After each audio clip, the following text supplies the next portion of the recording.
ওয়া ইযা কুরিআল কুরআনু ফাসতামিউ লাহু ওয়া আনসিতু লাআল্লাকুম তুরহামুন।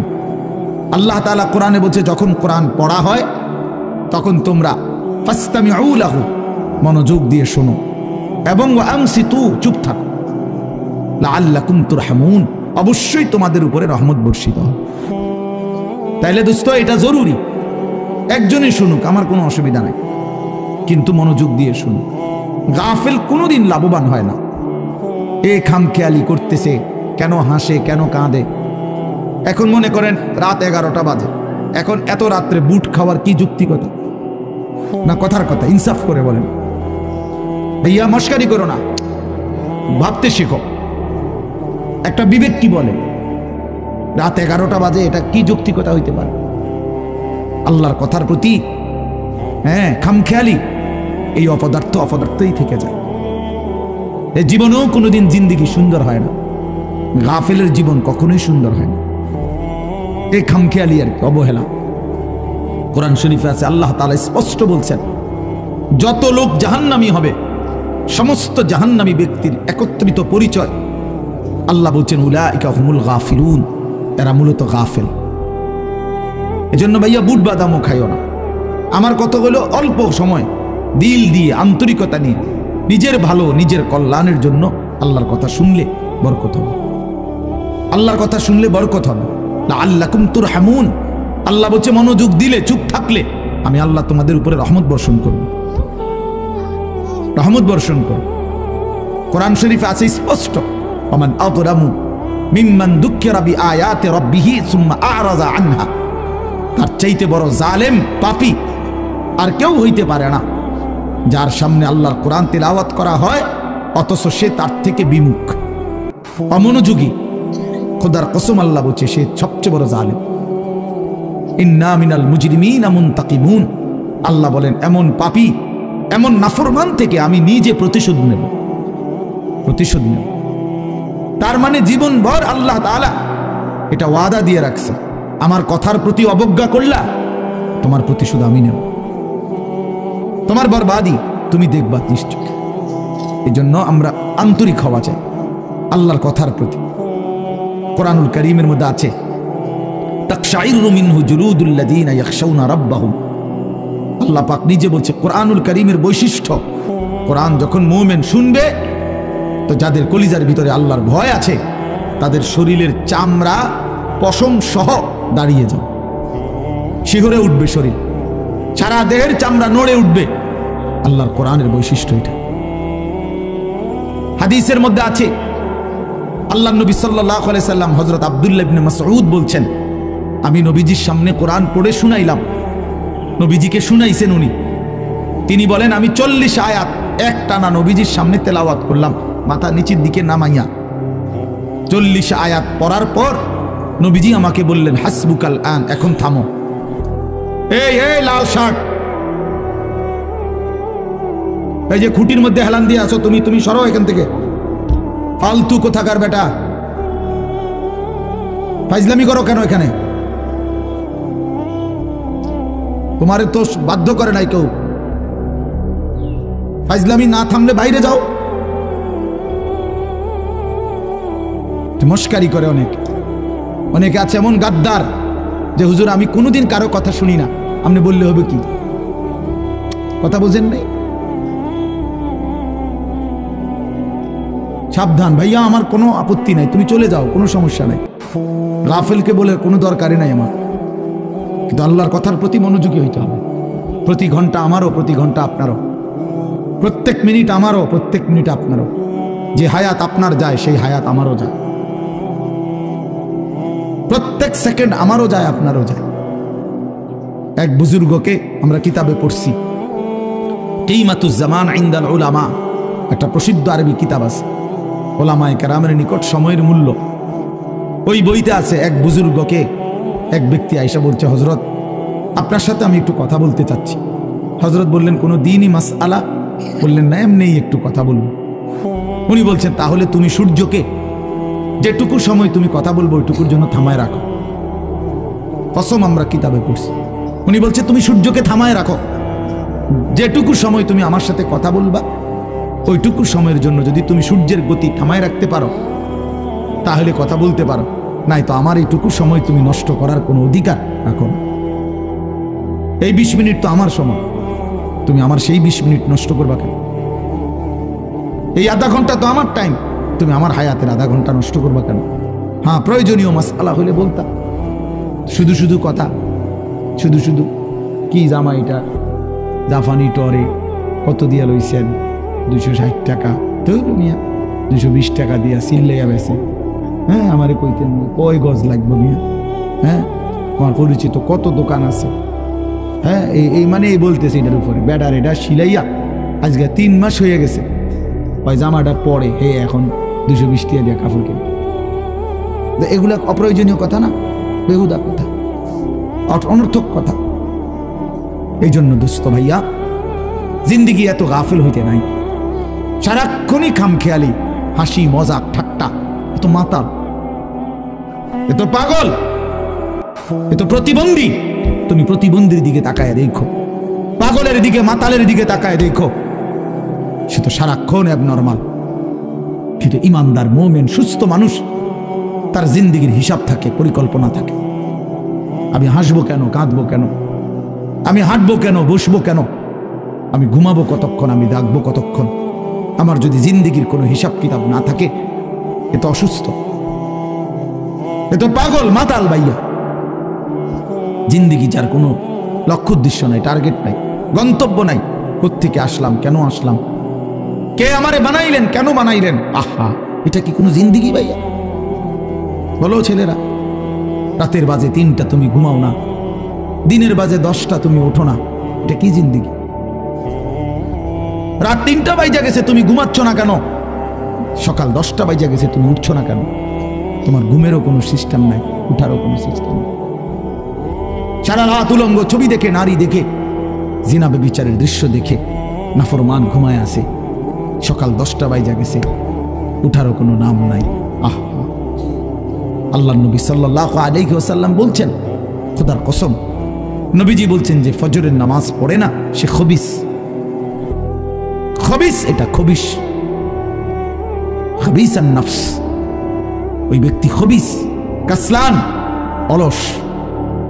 নবীজি বলছেন, যাকা রাজুলুন বালা শাইতানু ফি উযুনাইহি, যে ফজরের নামাজ পড়ে না শয়তান তার 2 কানে পেশাব করে দেয়, শয়তান পেশাব করে দেয়। নবী সাল্লাল্লাহু আলাইহি ওয়াসাল্লাম বলেন, ফজরের নামাজ না পড়ে যেই নাফরমান ঘুম থেকে জাগে, ঘরের বাইরে বের হয়, সে শয়তানের ইবলিসের পতাকা নিয়ে বের হয়। রায়াতুশ শাইতান, শয়তানের পতাকা নিয়ে বের হয়। এজন্য দোস্ত, আমরা এটা বোঝা উচিত। আমার কথা, প্রথম কথা এটা, প্রত্যেকেই বোঝা উচিত, আমি মুসলমান, আমার একজন আল্লাহ আছেন, আমার শ্রেষ্ঠ রাসূল আছেন, আমার একটা কিতাব কোরআন আছে, আমার একটা ধর্ম ইসলাম আছে। 4টি সর্বশ্রেষ্ঠ নিয়ামত আমার আছে। আল্লাহ আমার রব, মুহাম্মদ সাল্লাল্লাহু আলাইহি সাল্লাম আমার রাসূল, কোরআন আমার কিতাব, ইসলাম আমার ধর্ম। এই 4টি সর্বশ্রেষ্ঠ নিয়ামত থাকার পর আমি পথহারা হব কেন? তুমি চরিত্রহীন হবা কেন? তুমি দুশ্চরিত্র হবা কেন ভাইয়া? কিসের অভাবে নষ্ট হয়ে গেল? কিসের অভাবে? খোদার 365 দিনের 1 বছরে তোমরা যেই ছেলে কোনোদিন ফজরের নামাজ পড়লা না, প্রিয় ভাই, ইনসাফের সাথে বলো, এটা মুসলমান? মুসলমানের বাচ্চা তো নিকৃষ্ট হয়। তুমি কোনো মায়ের ঘরেও জন্ম নিছো, মুসলমানের ঘরে? 365 দিনে খোদার 1 বছর কোনোদিন মনে পড়লো না ফজরের নামাজের কথা? মুসলমান এত বড় গাদ্দার হয়? মুসলমানের বাচ্চা এত বড় নাফরমান হয়? আহা, আফসোসের বিষয়। ওই মা যে 2 বছর দুধ পান করাইলেন, এই জন্যই? মা যে 9টা মাস পেটে ধারণ করলেন, এই জন্যই? এক মা তার সন্তানকে বুকে ধরায়া দুধ পান করাইছে 2 বছর, এই আশায় যে 16 বছর বয়সে আমার ছেলেটা দিন রাত উলঙ্গ ছবি দেখবে, নারী আর ছবি আর মাতালের মতো জিন্দিগি কাটাবে। এই ছিল মার স্বপ্ন, এই ছিল মায়ের গর্ভে ধারণ, এর উদ্দেশ্য। ইনসাফ করো ভাইয়া, ইনসাফ করো দয়া করে দোস্ত, তোমার ভালো তোমাকেই বুঝতে হবে। তোমার কল্যাণ বুঝার তোমাকেই বুঝতে হবে। এই পৃথিবী স্বার্থপর, স্বার্থপর এই দুনিয়া। কেউ কাউরে মনে রাখে না, কেউ কাউরে মনে রাখে না, কেউ কাউরে মনে রাখে না। এই দুনিয়া, আমার যেদিন মৃত্যু হবে সেদিনও পৃথিবীতে আলো উঠবে, সূর্য উঠবে। এই রং তামাশার এই দুনিয়ার ব্যস্ততার এই ফুর্তি চলতেই থাকবে, কিন্তু আমি কবরে চলে যাই। এই জন্য আমাদের প্রত্যেকেই এটা ইনসাফের সাথে ভাবা উচিত। অনিবার্য এক বাস্তবতা, প্রিয় ভাই, চিরন্তন এক সত্য যে আমাকে মরতে হবে। পৃথিবীর কোনো যুক্তি, কোনো বিশ্লেষণ, কোনো শক্তি, কোনো ক্ষমতা, কোনো বাহাদুরি দিয়েই যেহেতু মৃত্যুকে আমি আড়াল করতে পারবো না, কবরকে আমি ঠেকাইতে পারবো না, অতএব যেই পরিস্থিতির মুখোমুখি আমাকে হতেই হবে, বুদ্ধিমান বিবেকবান উচিত সেজন্য নিজে প্রস্তুতি নেই। যেহেতু কবরে যেতেই হবে আমাকে, কোনো যুক্তি নাই বলে আমি বুঝি নাই, না না বুঝলেও মরে যাবে, খেয়াল না করলেও মরে যাবে, হাসলেও মরণ, কাঁদলেও মরণ। সুখের অট্টালিকাতেও মৃত্যু হয়, জীর্ণ কুঠির কুড়ে ঘরেও মৃত্যু হয়। জীবনে যে কোনোদিন সুখ দেখে নাই সেও মরে যাবে, জীবনে যে কোনোদিন দুঃখ দেখে নাই সেও মরে যাবে। তাহলে ভাইয়া বাপ, যে মৃত্যু আমাকে বরণ করতেই হবে, যেই কবরে আমাকে যেতেই হবে, কোনো ফাঁক ফুক নাই, কোনো সাইড নাই, তাহলে তার জন্য প্রস্তুতি নেওয়া, তার জন্য বাবা যে সেখানে আমার কি হবে, সেখানে আমাকে কি করতে হবে, খোদার কসম এতটুকু বিবেক বুদ্ধি খাটানো, এটা একটা সুস্থ মানুষের দাবি, সুস্থতার দাবি, এটা ইনসাফের দাবি, বিবেকের দাবি। এতটুকু বিবেক যদি কাজ না করে, ধরে নিতে হবে তার আকলই নাই, দিমাগই নাই, দিমাগই নাই। এজন্য কুরআনুল কারীমে আল্লাহ তাআলা বলেছে, নাফরমানের দিল আছে কিন্তু কিছুই বোঝে না, নাফরমানের কান আছে শুনে না, চোখ আছে দেখে না। এজন্য আল্লাহ তাআলা বলেছেন, উলাইকা কাল আনআম, নাফরমান এক ধরনের জানোয়ার। প্রত্যেক পাপী হলো এক ধরনের জানোয়ার, নাফরমান জানোয়ার বেটা। আনআম চতুষ্পদ জন্তু। কারণ যার বিবেক কোনো কাজ করে না, বানানেওয়ালাকে চিনে না, সে চিনল কি? সৃষ্টিকর্তাকেই যে বোঝে না, খোদার কসম সে কিছুই বোঝে না, কিছুই বোঝে না। যার আল্লাহ নাই তার কিছুই নাই। আল্লাহকে হারিয়ে সব পেলেও কিছু পায় না, আল্লাহকে পেয়ে সব হারালেও কিছুই হারায় না। জুতু মেরা তু সব মেরা। আমি এই জন্য অনুরোধ করছি, আলহামদুলিল্লাহ যথেষ্ট বয়ান হয়েছে। আমরা রাত গভীরে ইনসাফের সাথে এই যে কয়জন আমরা বসছি, প্রত্যেকের কাছে আমার কথা এটা আমরা ভাবা উচিত। ইস্তাফতি কালবাক, নবী সাল্লাল্লাহু আলাইহি ওয়াসাল্লাম বলছেন, তোমার দিলকে প্রশ্ন করো, তোমার বিবেককে জিজ্ঞেস করো। এমনটাই হওয়া উচিত মুসলমান। তোমার বিবেক কি বল? একটা ছেলে বেনামাজি, তুমি আইসা দাঁড়াইয়া বলো, ভাইয়া একটা মিনিট তুমি মাইক ধরে বলো, মুসলমান এমনই হওয়া উচিত। তুমি দোস্ত তোমার ধর্মের ব্যাপারে একটা লাইন বলো, তুমি বলো তোমার ধর্মের ব্যাপারে তুমি এক লাইন বলো। তোমার রাসূলকে এভাবে প্রত্যাখ্যান করা উচিত। কোনদিন তোমার চুল নবী সাহাবী আউলিয়াদের মতো হবে না, কোনদিন তোমার জামা পোশাক নবী সাহাবী আউলিয়াদের মতো হবে না, কোনদিন তোমার চলাফেরা সাজগোজ নবী সাহাবী আউলিয়াদের মতো হবে না কোনদিন। তাহলে কি যোগ্যতায়, কি কারণে আমরা মুসলমান? যাদের কপালে সেজদা নাই, তুমি কিভাবে মুসলমান? যার লেবাসে পোশাকে ইসলামের কোনো চিহ্ন নাই, তুমি কোন যুক্তিতে মুসলমান ভাইয়া? কোন যুক্তিতে মুসলমান? আল্লাহ নবী সাল্লাল্লাহু আলাইহি ওয়াসাল্লাম বলছেন, ফারকু মা বাইনানা ওয়া বাইনাল কুফরি আস-সালাহ। আমাদের মাঝে আর কাফেরের মাঝে পার্থক্য নামাজ। নামাজ মুমিন আর কাফেরের পার্থক্য করে। এটা কি মুসলমান না বেঈমান? এটার প্রমাণের চিহ্ন খোদা কসম ভোটার আইডি কার্ড না, জন্ম নিবন্ধন সনদ নয়, সেজদা। সেজদা এই কপাল দুনিয়ার কোনো কাজে ব্যবহার হয় না, পৃথিবীর কোনো উপার্জনের জন্য কপাল লাগে না। চাকরি, ব্যবসা, ক্ষেত খামার, অটো, সিএনজি, ফসল, দেশ বিদেশ। ভাইয়া ইনসাফের সাথে ভাইবা দেখো, বাবারাও ভেবে দেখেন, এই কপাল কোনো উপার্জনের কাজে ব্যবহার হয় না। উপার্জনের কাজে হাত ব্যবহার হয়, পাও ব্যবহার হয়, মেধা ব্যবহার হয়, যোগ্যতা ব্যবহার হয়। কপাল কোনো কামাই রোজগারের জন্য ব্যবহার হয় না। কপাল রব্বে করিম বানাইছেনই শুধু সেজদার জন্য। সেজদার জন্য, শুধু সেজদার জন্য, শুধু সেজদার জন্য। এই জন্য যে কপালে সেজদা নাই ওইটা মানুষের বাচ্চা না, যে কপালে সেজদা নাই ওটা মুসলমানের বাচ্চা না, ওটা মানুষের বাচ্চা না। যে জিন্দিগি সেজদাবিহীন জিন্দিগি ওটা জন্তু জানোয়ারের জিন্দিগি। কোরআন শরীফে আছে, কোরআন শরীফ স্পষ্ট আছে, সূরা আরাফের মধ্যে আছে। আল্লাহ বলেন ওয়াত্তাবা হাওয়াহু ফামাসালুহু কামাসালিল কালব। প্রিয় বন্ধু শুনো মিয়া, আল্লাহ বলছে মনের ইচ্ছা মতো যে চলে, মনের চাহিদার যে অনুসরণ করে। কেন নামাজ পড়ো না? তোমার মন চাইছে দেখে পড়ো না। কেন সারা রাত নারী দেখলা, ছবি দেখলা সারাদিন? তোমার মন চাইছে দেখে। কেন তুমি পেশাব পায়খানার পরে ঢিলা কুলুক টয়লেট পেপার পাক পবিত্র ঠিক মতো হও না? কেন? তোমার মন চাইছে দেখে। কেন তোমার জবানে একবারও তোমার মালিকের নাম উচ্চারণ হয় না? তোমার মন চাইছে, এই জন্য তুমি যা ইচ্ছা তাই করতেছ, কেউ তোমারে বাধা দিচ্ছে না। আল্লাহর কসম, আল্লাহ কোরআনে বলছে এই যে মনের ইচ্ছা মতো যে চলে, ওয়াত্তাবা হাওয়াহু, যে তার মনের চাহিদার অনুসরণ করে, ফামাসালুহু কামাসালিল কালব, আল্লাহ বলে তার উদাহরণ হলো, তার দৃষ্টান্ত হলো কুত্তার মতো, কুত্তার মতো, কুত্তার মতো, কুত্তার মতো, কুত্তার মতো। এটা ওই জিন্দিগি কুত্তার জিন্দিগি, ওই জিন্দিগি কুত্তার জিন্দিগি, যে জিন্দিগিতে তার মালিকের গোলামি নাই।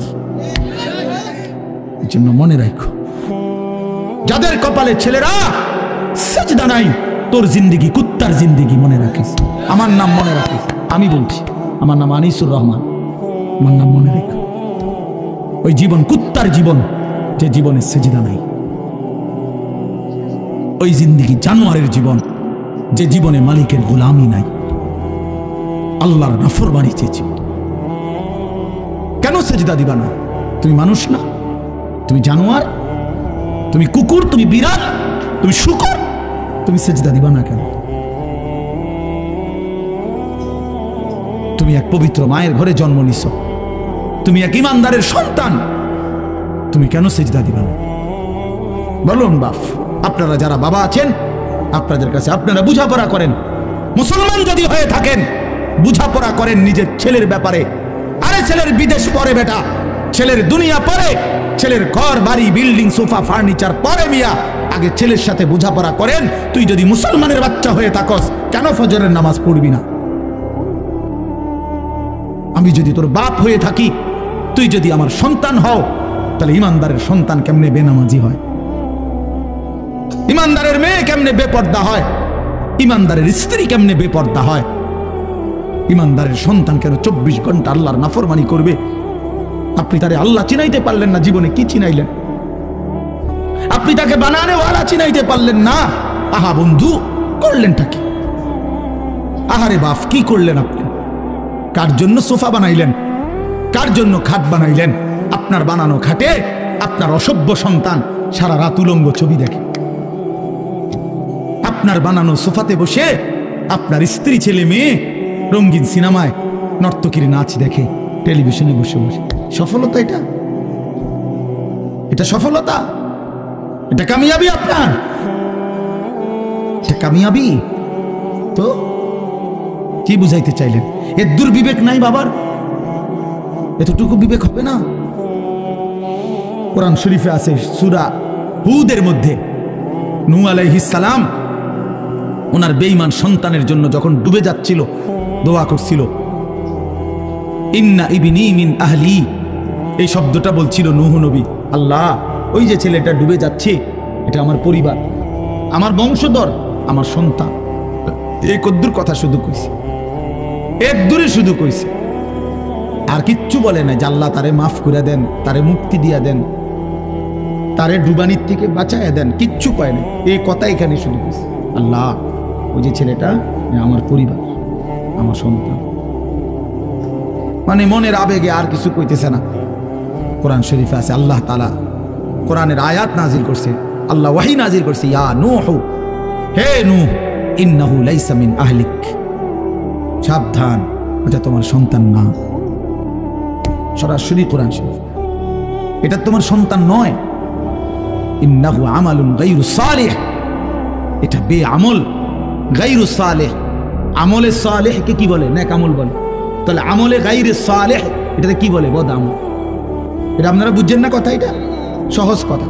আল্লাহ বলছে ও বদ আমল, ও নাফরমান, অতএব ও আপনার সন্তান না। এজন্য আমি পরিষ্কার ছেলেদেরকে বলি, বাবা তোরা যারা বেনামাজি তুই মুসলমানের সন্তান না। মনে রাখিস বেটা, তুই লাওয়ারিস, তুই বেওয়ারিস, তোর কোনো মা নাই, তোর কোনো বাবা নাই, তোর কোনো পিতৃ পরিচয় নাই। মোবাইলের ওই নর্তকী তোর পরিচয়, মোবাইলের ওই উলঙ্গ নারী তোর পরিচয় হইতে পারে না। তুই কোনো মুসলমানের বাচ্চা না, ইমানদারের সন্তান নাফরমান হয় না। মনে রাখো। দেখো নারী, দেখো আরো দেখো, 16 বছর বয়সেই এত নারী দেখে ফেললা, 18 বছর বয়সেই এত উলঙ্গ ছবি দেখে ফেললা, বাকি জিন্দেগি কি করবা? বাকি জীবনটা কি করবা? সব তো দেখেই লাইলা, সব তো দেখেই ফেললা, পৃথিবী তো বোগে করে ফেললা, এবার জাহান্নামে ফেলানো ছাড়া আর বাকি কি? সব তো দেখেই লাইলা।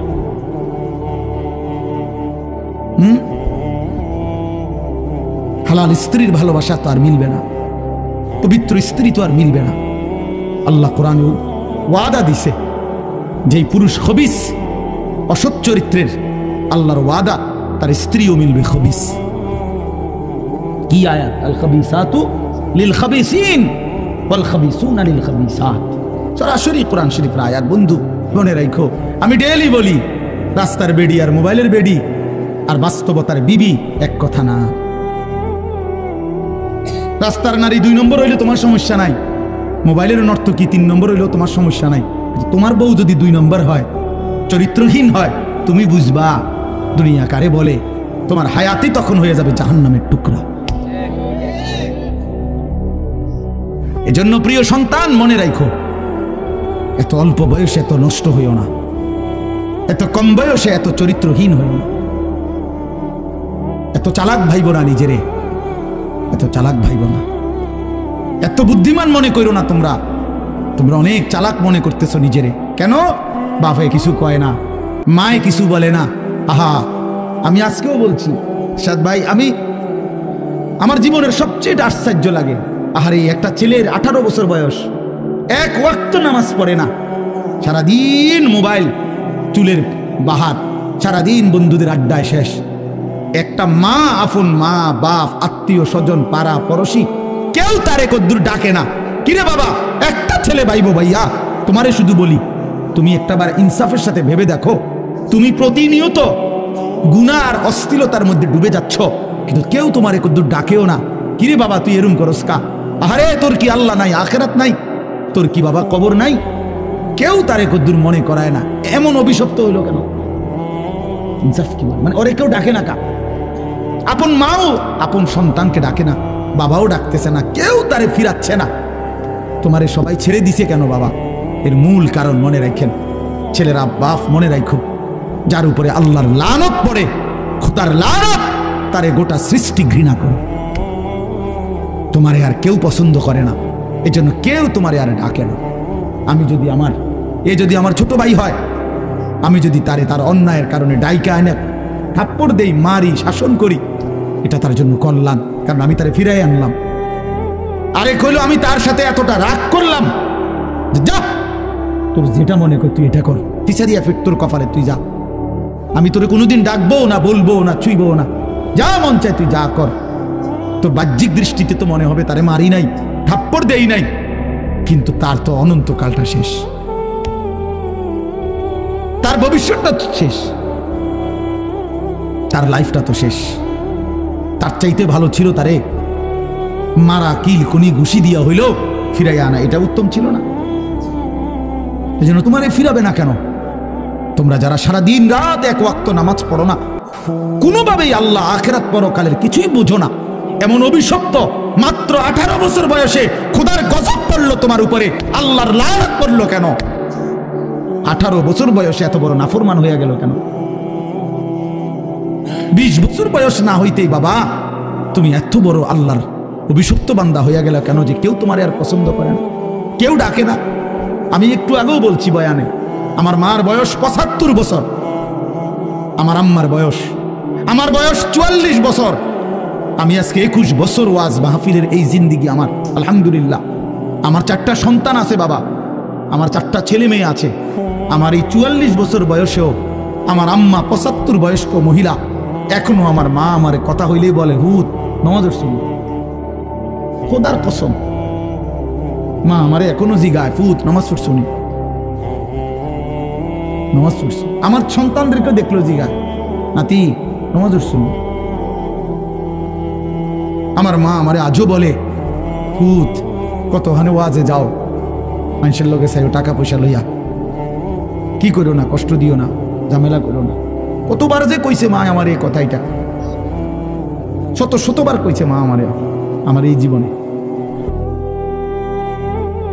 কিরে ভাইয়া 75 বছর বয়স্ক মা তো আমার 44 বছর বয়সী সন্তানকে আজও ডাকে যে ফুত নামাজ পড়ছুনি, তোমার বয়স মাত্র 18 বছর, তোমারে কেন কেউ ডাকে না?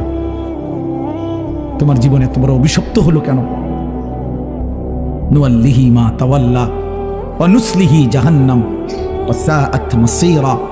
আল্লাহ বলে আমার যে বান্দা আমার রাসূলের বিরুদ্ধাচরণ করবে এবং আমার ঈমানদার মুমিনদের পথ থেকে উল্টো পথে চলবে, আল্লাহর কসম আল্লাহ বলে নুয়াল্লিহি মা তাওয়াল্লা, আমি তাকে সেই উল্টো পথেই চালাবো, ওয়া নুসলিহি জাহান্নাম, একদিন তাকে জাহান্নামেই ফেলে দেব,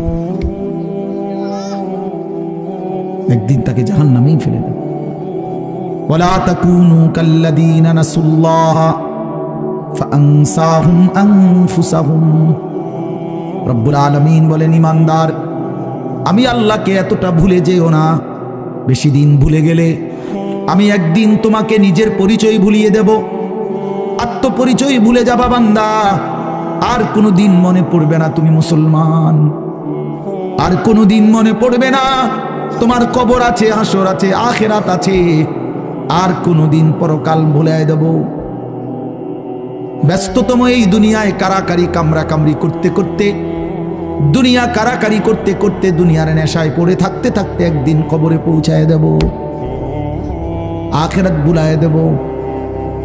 আল্লাহাকুমুত তাকাসুর হাত্তা যুরতুমুল মাকাবির।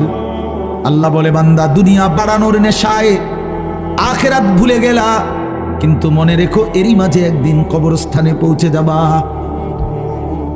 ঠিকই একদিন কবরস্থানে চলে আসবা। কাল্লা সাউফা তা'লামুন, সেদিন কবরে আসলেই আমি আল্লাহ তোমাকে বুঝিয়ে দেব আমার প্রতিটা নাফরমানির শাস্তি। এই জন্য প্রিয় বন্ধু, আমার মূল বক্তব্য এবার ইনসাফের সাথে বুঝেন। সবাই আলহামদুলিল্লাহ মনোযোগী হয়েছেন, আমরা কম হই কিন্তু মনোযোগী হয়েছি। এই যে আন্তরিকতা নিয়ে এখন শুনতেছেন, এবার একবার এতক্ষণের ধমকা ধমকি, মূল মাকসাদ দোস্ত খোদার কসম আমি কোনো কারোর সাথে ঝগড়া করে বসছি না। ঝগড়া করে বসছি ভাইয়া এমন তো না যে কারোর সাথে আমার কাজ যা ঝগড়া হয়েছে। এই এতগুলো ধমকের মাকসাদ তো ফিরাইতে চাই, তোমার বিবেক জাগাইতে চাই, ইমানদারের বিবেক জাগাইতে চাই। এই জন্য এতগুলো শক্ত কথা বললাম। অর্থ হইল দিলটা জাগুক, ইনসাফ আসুক, বিবেক আসুক, জাগুক।